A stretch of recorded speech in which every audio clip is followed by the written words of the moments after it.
नमस्कार, आप सभी का स्वागत है हमारे इस खास शो में और मैं हूं आपके साथ अनीशा दीक्षित। और आज हम बात करेंगे प्रोएक्टिव हार्ट केयर के बारे में। सही जानकारी और सही उपकरणों से हम कैसे अपने हार्ट का ख्याल रख सकते हैं, ये जानना हमारे लिए बेहद जरूरी है। आज के शो में हम ये समझने की कोशिश करेंगे और दर्शकों को जागरूक करेंगे कि हार्ट डिजीज का सही समय पर कैसे पता लगाया जा सकता है और इसे रोकने और इसके इलाज में क्या चीजें मददगार साबित हो सकती हैं। इसी पर चर्चा करने के लिए हमारे साथ मौजूद हैं doctor Anurag Mehrotra, MBBS MD medicine, DM cardiology, fellow of European society of cardiology FESC, fellow of American college of cardiology FACC, chief cardiologist and chairman Siddh hospital Moradabad. Doctor Himanshu Yadav, MD, gold medallist, DNB DM cardiology, gold medallist, ex consultant Asian heart institute Mumbai Bombay hospital Mumbai, director at VN heart care, chief interventional cardiologist KP hospital Agra. Doctor Rashmi Xavier, MBBS MD internal medicine, DM cardiology FHM FSCAI, associate director at Katyayani medical centre Rudrapur. आप सभी का बहुत बहुत स्वागत है हमारे इस खास शो में।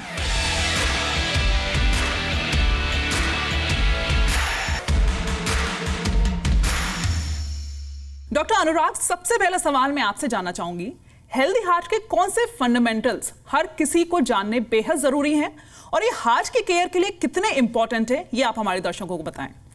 हम सब लोग जानते हैं कि हार्ट का एक लाइफस्टाइल डिजीज है। उसका जो कारण है वो हमारी लाइफस्टाइल में छिपा है। लाइफस्टाइल का मतलब हम कैसे रहते हैं, क्या एक्सरसाइज करते हैं, क्या खाते हैं, हमारी आदतें क्या हैं और हमारा एनवायरनमेंट कैसा हो रहा है। इससे बचने के लिए जिन चीज़ों को हमें जानना ज़रूरी है उसमें वो कहते हैं know your numbers. Know your numbers का मतलब ये है कि आपके बेसिक जो बॉडी के पैरामीटर्स हैं, you must know them and you should check them at regular interval. जैसे आपका ब्लड प्रेशर वो ठीक है कि नहीं है। ब्लड प्रेशर आजकल काफ़ी का यंग एज में भी होने लगा है। 18 साल की एज से ही ब्लड प्रेशर चेक होना ज़रूरी है आजकल के हिसाब से। 5 साल के एक बार में चेक होना चाहिए। उसके बाद जैसे जैसे एज बढ़ती है तो उसकी नापने की फ्रीक्वेंसी बढ़नी चाहिए। 45 टू 65 मेल्स में ईयरली ब्लड प्रेशर चेक होना चाहिए। फीमेल्स में 55 टू 65 में ईयरली चेक होना चाहिए। अगर कोई कारण ऐसे हैं कि जिनसे लगता है कि ब्लड प्रेशर बढ़ने की संभावना ज़्यादा है तो और फ्रिक्वेंटली चेक किया जा सकता है। यही बात आपकी शुगर को लेकर है। शुगर का भी इंसिडेंस बहुत ज़्यादा बढ़ गया है। डायबिटीज का इंसिडेंस बहुत ज़्यादा बढ़ गया है। तो जो भी जिनके पेशेंट में फैमिली हिस्ट्री या रिश्तेदारी में उनके इमीडिएट फैमिली में शुगर की शिकायत है तो उनको फ्रीक्वेंटली इसके लिए चेक कराना चाहिए। इसी तरह जो तीसरी बात आपकी आती है वो आती है कि आपका वेट कितना है। एक एवरेज आदमी का वेट जो है उसके लिए एक पैरामीटर्स है, उसको बोलते हैं, उसका BMI कितना है। इट इज 25 और मोर तो हायर साइड। दैट मींस ये देखा गया है कि जिनका वेट ज्यादा होता है, खासतौर से एब्डोमिनल ओबेसिटी ज्यादा है, तो उनको परेशानियां ज्यादा होती हैं। इसके अलावा एक इम्पॉर्टेंट चीज है लिपिड्स, कोलेस्ट्रॉल। लिपिड्स के लिए भी ये कहा जाता है कि इनको अर्लीस्ट चेक होना चाहिए। अब आजकल तो रिकमेंडेशन जो वेस्ट में है वो 9 से 11 साल में कि बच्चों में होना चाहिए। जिन फैमिली में या कुछ स्पेशल ग्रुप्स होते हैं, फैमिलियल वहाँ पर कोलेस्ट्रीमिया होता है, फ्रिक्वेंटली होता है। अदरवाइज हाईली स्ट्रेस लोगों में 35 पर के ऊपर, स्ट्रेस लोगों में 35 के, स्ट्रेस नहीं तो 45 मेल्स में। फीमेल्स में थोड़ा सा ज़्यादा माना जाता है। चेकअप होना ही चाहिए। जिनको प्रॉब्लम है उनको ईयरली, जिनको प्रॉब्लम नहीं है तो 45 से नीचे 1 in 5 या 45 के ऊपर 1 से ईयर इवन, और जिनको प्रॉब्लम है उनको तो ईयरली होना ही होना। तो ये 4 बेसिक चीज़ें हैं जो हमें चेक करना चाहिए अपना। अब बात आती है इसके अलावा क्या किया जाए। इसके अलावा ये है कि कोई भी व्यसन, कोई भी आपकी आदतें हैं जैसे कि तंबाकू है, वो बिल्कुल बंद होना चाहिए। बिल्कुल किसी भी तरह तंबाकू का उपयोग, चाहे सिगरेट हो, गुटखा हो, तंबाकू हो, ये बहुत ज़्यादा प्रॉब्लम है करते हैं हार्ट के लिए और बाकी चीज़ों के लिए, कैंसर के बहुत बड़े कारण। ड्रिंक्स अगर आप लेते हैं must be in moderation and that too sparingly, कभी कभी लें। ज्यादा drinks must be avoided. Directly heart पे भी इंजर करती है, हार्ट की नसों की परेशानी को बढ़ाती है।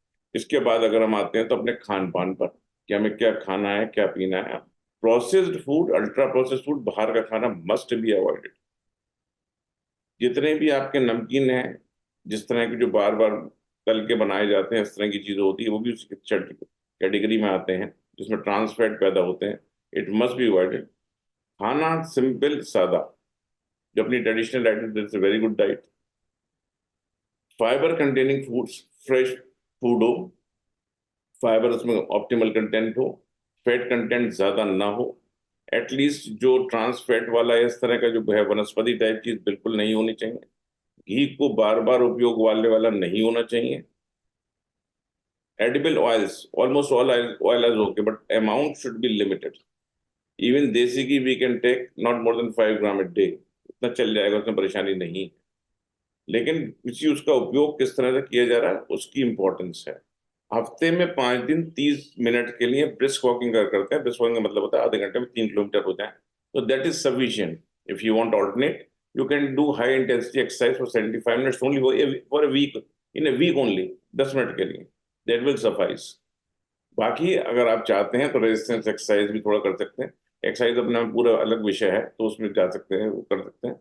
जो स्ट्रेचिंग एक्सरसाइज, जो योग है और ब्रीदिंग एक्सरसाइज है, उनका बहुत अच्छा रोल है हार्ट के उसमें प्रिवेंट करने के लिए। डॉक्टर हिमांशु, आपसे जानना चाहेंगे हार्ट डिसीज के रिस्क फैक्टर्स क्या हैं? किसी की personal health history heart disease को रोकने में कितनी मददगार साबित हो सकती है? देखिए, हार्ट डिजीज के कॉमन रिस्क फैक्टर्स होते हैं जिनके परम्यूटेशन और कॉम्बिनेशन से किसी को हार्ट डिजीज की बीमारी होने की संभावना अधिक या कम होती है। और ये रिस्क फैक्टर्स हैं जिसको कि हम 10 कॉमन रिस्क फैक्टर्स में डिवाइड कर सकते हैं। सबसे इम्पॉर्टेंट रिस्क फैक्टर है डायबिटीज। उसके बाद आता है स्मोकिंग और टोबैको च्यूइंग। स्मोकिंग और tobacco chewing most important preventable risk factor है, जो कि जिसको रोकना हमारे हाथ में है कि हमें इससे दूर रहना है। फिर तीसरे नंबर पर आता है ब्लड प्रेशर, जिसको कि हम समय समय पर चेक करके कंट्रोल में रखें। चौथे नंबर पर आता है लिपिड प्रोफाइल और कोलेस्ट्रॉल, जिसमें कि मोस्ट इम्पॉर्टेंट पैरामीटर है एलडीएल लेवल्स आपके क्या हैं। तो ये 4 जो कॉमन रिस्क फैक्टर्स हैं वो गए डायबिटीज, स्मोकिंग और टोबैको च्यूइंग, हाइपरटेंशन और ब्लड प्रेशर, कोलेस्ट्रॉल और लिपिड प्रोफाइल।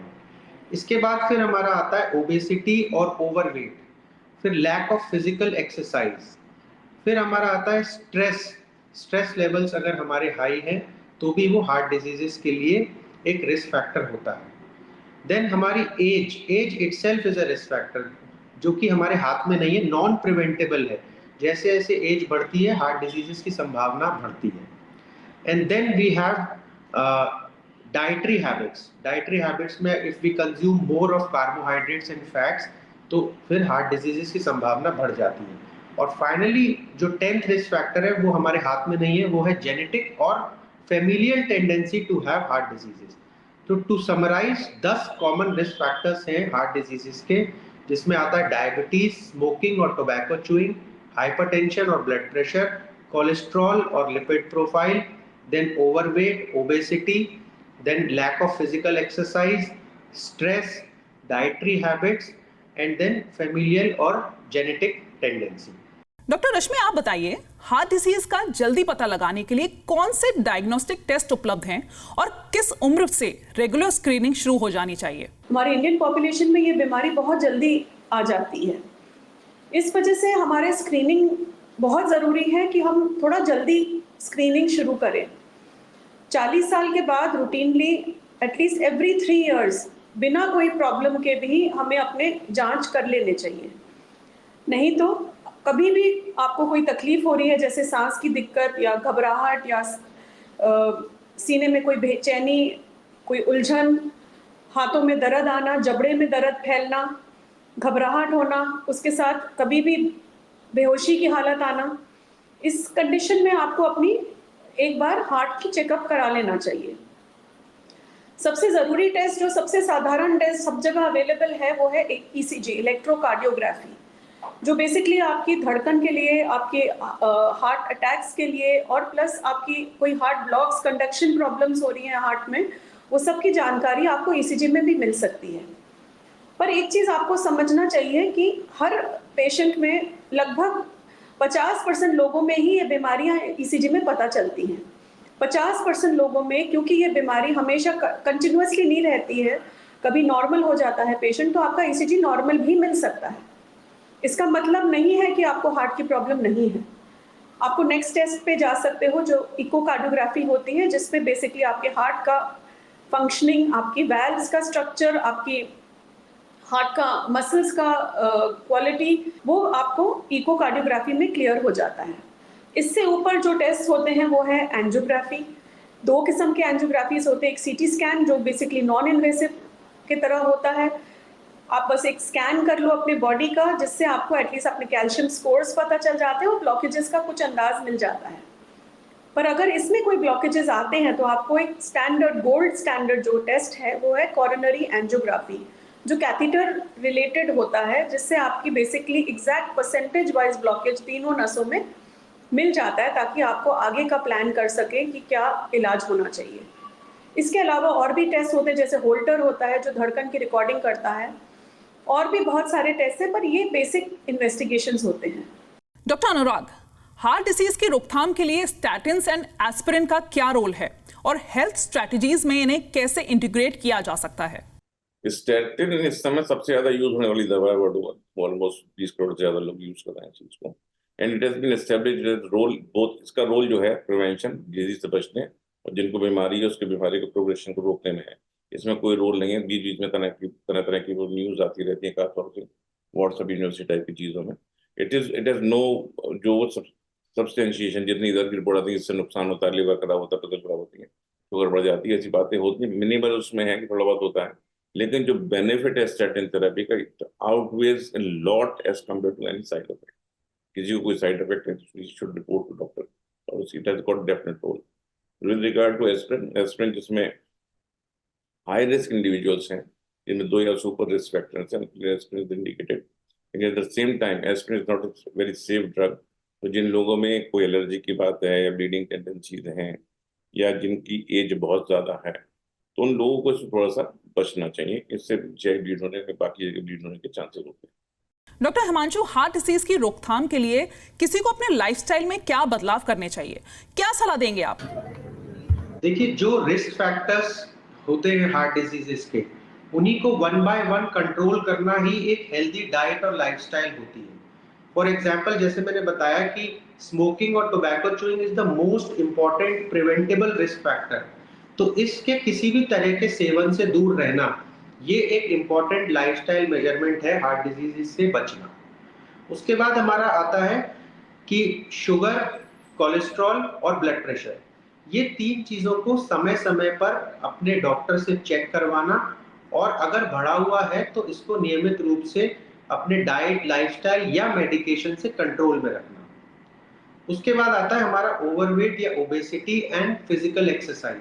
तो हमको अपने वेट को कंट्रोल में रखना चाहिए, बीएमआई को मेंटेन करना चाहिए बिलो 25, और किसी ना किसी तरीके की फिजिकल एक्टिविटी में, चाहे कोई स्पोर्ट्स हो, कोई गेम हो, जो भी हमें अच्छा लगता हो उसमें हमें एक हैबिट इनकलकेट करनी चाहिए। Then there is of course to de-stress yourself, do not take too much of stress। उसमें भी एक स्पोर्ट्स या गेम्स की एक्टिविटी एक इम्पॉर्टेंट रोल प्ले करती है।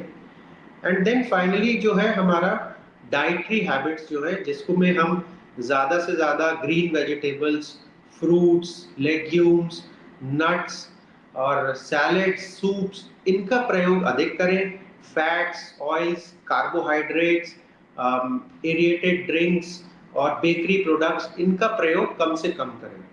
तो ये कुछ common healthy lifestyle and dietary habits हैं, जिससे कि हम ना कि हार्ट डिजीजेस बल्कि किसी भी तरीके की अदर लाइफस्टाइल डिजीजेस जैसे diabetes, hypertension, cholesterol, stress, obesity, इन सब से बचाव कर सकते हैं। Doctor Rashmi, sudden cardiac arrest क्या होता है, इसके बारे में आप जानकारी दें, और ऐसी क्या स्ट्रैटेजीज हैं जो पब्लिक अवेयरनेस बढ़ाने के लिए इंप्लीमेंट की जा सकती हैं? तो सडन कार्डियक अरेस्ट बेसिकली मतलब कि आपकी धड़कन रुक गई है। इसका मेन कारण होता है या तो उसका ब्लड सप्लाई कम हो जाता है या धड़कन ही खराब हो जाती है। आपका हाथ में अगर पल्स चेक करोगे, या गर्दन के अंदर एक कैरोटिड आर्टरी होती है जहाँ का पल्स चेक करोगे, तो पल्स लेस होता है, मतलब कोई पल्स मिलती नहीं है।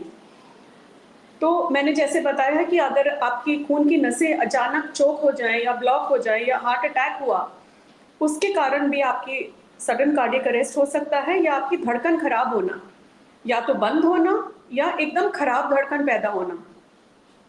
हमारे दिल में तरह तरह के चेम्बर्स हैं, एट्रियल चेम्बर, वेंट्रिकुलर चेम्बर। अगर वेंट्रिकल से आपकी धड़कन खराब होती है तो वो बहुत ही जानलेवा हो सकती है और आपकी जान भी जा सकती है। उसी वक्त आपको बेसिकली आजकल सब जगह जगह पे सिखाया जा रहा है, आप CPR, कार्डियोपल्मोनरी रिससिटेशन कैसे कर सकते हैं अपने एरियाज में। जैसे इवन स्कूल्स में जाकर के लोगों को अवेयरनेस दी जा रही है, राइट फ्रॉम जो आपके ग्रास रूट वर्कर्स हैं, जो हेल्पर्स हैं, उनको भी सिखाया जाता है कि CPR आप अपने एरिया में कैसे दे सकते हो, क्योंकि ये एक बहुत ही महत्वपूर्ण चीज़ है जो सबको आना चाहिए, क्योंकि ये लाइफ सेविंग है। आप लोग सब ने देखा होगा कितनी बार कोई ट्रेन में जा रहा है व्यक्ति या कोई फ्लाइट में जा रहा है जहाँ पर कोई सुविधा नहीं, पर अगर CPR इफेक्टिवली कर लिया जाए तो पेशेंट की जान भी बच सकती है। डॉक्टर अनुराग, हार्ट की देखभाल के लिए रेगुलर फॉलोअप्स कितना जरूरी है? कोई भी ट्रीटमेंट होता है, कोई भी इलाज अगर चल रहा है तो उसमें कंटिन्यूस ट्रीटमेंट एंड फॉलोअप दोनों integral part. Whenever one is advice कि इसका आप इतने दिन दवा लें, उसके बाद नेक्स्ट टाइम आपको आना है, तो आपको उस समय पहुंचना चाहिए। उसके पीछे कारण होते हैं। एक कारण कि मौसम चेंज होता है तो दवा की रिक्वायरमेंट चेंज होती है, कौन सी दवा कम ज़्यादा करनी है, एक बात। दूसरी बात यह है कि बीच में आपको कोई चेंज तो नहीं हो रहा है, क्योंकि आपकी जो पैरामीटर्स हैं उनमें चेंज आना, उसको आपके मैनिफेस्ट होना, उसकी वजह से परेशानी होना, उसमें गैप होता है कई बार। तो we can catch those deficiencies early, तो उससे जो कॉम्प्लिकेशंस होते हैं उससे हम बच सकते हैं।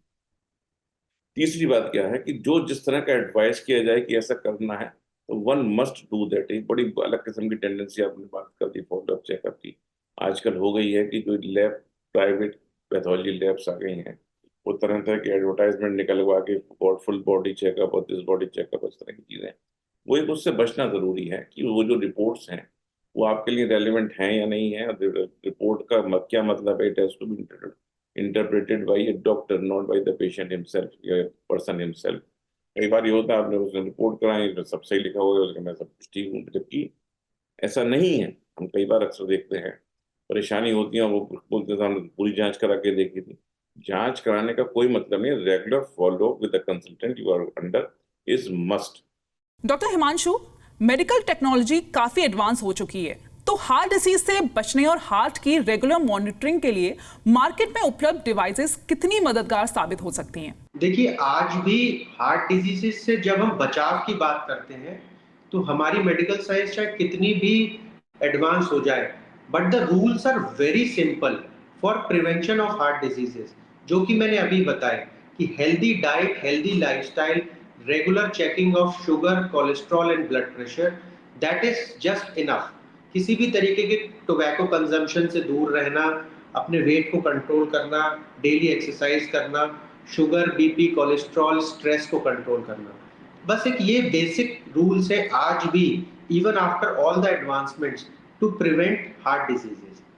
कुछ लोगों में जिनमें फेमिलियल हिस्ट्री ज़्यादा है, टेंडेंसी ज़्यादा है, उनमें हम कुछ एडवांस टेस्ट करते हैं, बट वो रेयर है और पर्सन टू पर्सन वेरी करता है, जैसे ट्रेडमिल टेस्ट या CT एंजियोग्राफी। ये लेकिन उन्हीं लोगों में है जिनकी strong tendency to develop heart diseases है। डिवाइसेस की बात करें तो there are lot of devices for heart failure, for example CRT devices, AICD devices, but वो उन पेशेंट्स के लिए है जो कि ऑलरेडी हार्ट के पेशेंट्स हैं या हार्ट फेलियर के पेशेंट्स हैं। It is not for prevention of heart disease. Doctor Rashmi, दिल को सेहतमंद रखने के लिए क्या कदम उठाए जा सकते हैं, ये आप हमारे दर्शकों को समझाएं। तो ये भी एक बहुत ज़रूरी सवाल है जो हम आपको बताना चाहते हैं कि आप अपने बचपन से क्या क्या सावधानियां ले सकते हैं जिससे आपको आगे जा करके ये बीमारी ना हो, या अगर होगा भी तो कम प्रमाण में हो या डिले हो जाए। तो एक चीज़ है जैसे धूम्रपान करना, ये आपको अवॉइड करना चाहिए। चाहे आप स्मोक कर रहे हो या तंबाकू खा रहे हो, वो बराबरी का नुकसान कर रहा है आपके शरीर में, इसको अवॉइड कर सकते हो, ये आपके हाथ में है। दूसरी बात, आप अपना शुगर, अपना ब्लड प्रेशर वेल कंट्रोल रखिए। अगर आपको शुगर है, वो इसका मतलब नहीं है कि आपको हार्ट की बीमारी है। अगर आप उसको कंट्रोल रखेंगे, अपने HbA1c लेवल्स जो आपके 3 महीने के एवरेज शुगर्स हैं, ये सब नियंत्रण में रहेंगे, तो आपका आगे जा करके कॉम्प्लिकेशंस का चांसेस बहुत मिनिमम हो जाता है। डेफिनेटली कॉम्प्लिकेशंस आएंगी, बट वो डिले कर सकते हैं बाय वेल कंट्रोल्ड शुगर्स। वैसे ही ब्लड प्रेशर्स भी होते हैं। अगर आपका ब्लड प्रेशर बढ़ा हुआ हो, आप टाइमली अपनी दवाई खाएं। अपनी मर्जी से दवाइयाँ ऑल्टरनेट डेज या हफ्ते में एक बार ऐसे गलत चीज़ों में ना पड़ें। बहुत लोग होते हैं आसपास के लोग जो बोलते हैं कि क्यों दवाई खा रहे हो। ये सब बिना डॉक्टर की सलाह बंद ना करें। आप अपने कोलेस्ट्रॉल लेवल्स को नापें। अगर आपका कोलेस्ट्रॉल बढ़ा हुआ है तो आप डेफिनेटली हेल्दी डाइट पे आ जाएं, यानी कि high fibre diet. Healthy oils, यानी कि या तो आप मस्टर्ड ऑयल, जो हमारे भारत देश में तो बहुत रूटीनली मिलता है। हम लोग लकी हैं, हम लोगों को फ्रेश प्योर मस्टर्ड ऑयल मिलता है, स्पेशली जो लोग गाँव में रहते हैं। सरसों का तेल के अलावा आप ऑलिव ऑयल या जैतून का तेल बोलते हैं, या कनोला या राइस ब्रैन। तो ये सारे तेल्स, इवन देसी घी जो है, कम मात्रा में हर तेल अच्छा है जो मैंने बताए हैं आपको। ये सब चीज़ों का अगर आप ख्याल रखेंगे और अपनी दवाइयाँ टाइम से लेंगे, अगर शुगर है, बीपी है, कोलेस्ट्रॉल है, ये सब का कंट्रोल में रखेंगे, उम्मीद है आप काफ़ी हद तक अपनी बीमारी से, हार्ट अटैक से बच सकते हैं। आप सभी डॉक्टर्स का बहुत बहुत धन्यवाद। हार्ट से जुड़ी कई अहम जानकारियां आपने हमारे दर्शकों को दी हैं। डॉक्टर्स ने बताया कैसे अच्छी लाइफस्टाइल से आप अपने दिल को तंदुरुस्त रख सकते हैं। कोई भी लक्षण दिखने पर या महसूस होने पर तुरंत आपके फैमिली डॉक्टर को दिखाएं और अपना ख्याल रखें। इस खास शो में फिलहाल इतना ही। धन्यवाद।